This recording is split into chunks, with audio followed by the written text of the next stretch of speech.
Hello, তো ঠিক আছে, ট্রাক লোড হলে ছেড়ে দে।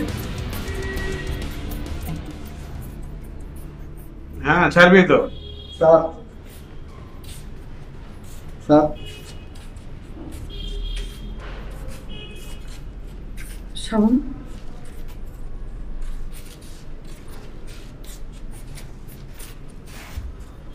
শাওন কেমন আছিস বাবা?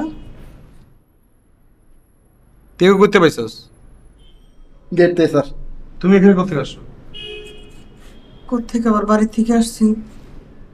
তুমি যোগাযোগ করে আসবে না? আমার সুবিধা অসুবিধা থাকতে পারে না? তা তুমি এখানে আসলা কেমনে? আমি আনছি যাতে আপনার পাষাণ মনটা নরম হয় আপনার মাকে দেখে। তোর না কইছে আমি আর একটা পোলা বিয়ে কর? তুই আমার মা বন্ধু চলে গেছে, তোর কত বড় সাহস!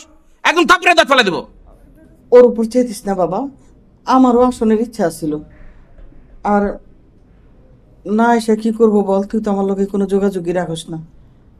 কিন্তু আমি তোর সব খবরই আমি রাখছি। তুই তুই গ্রামে অনেক চিটারি বাটপারি করে আসছস, আমি ওখানে মুখ দেখাইতে পারি? হ্যাঁ, আমার থাকার ওইখানে কোনো জো আছে? তুই এখানে এসে তো আবার ওরকম কিছুই করতেছস, সব শুনছি আমি।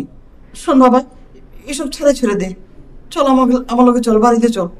সেটা ডাল ভাত যাই করি অতি আমরা চলতে পারবো ভালো করে। দরকার হলে আমি তোর জন্য কাজের পর কাজ করবো। তাও চল বাবা, ছেড়ে দে এগুলি। যাও, আমার ছাড়ার আর সুযোগ নেই, তুমি যাও। তুই যাবি না? আমার সময় হলে যাব, আর কখনো তুমি আসবে না। যাও, যাও, আপনি আপনার মার সাথে ঠিক করতেছেন না। যাও। তুমি যাও তো, আমার ভালো লাগছে না। তুমি যাও, যাও, এই যাও, এই মেয়ে যাও। বাবা আমার কথাটা রাখ, তুই চল আমার সাথে, চল। চল না বাবা, চল।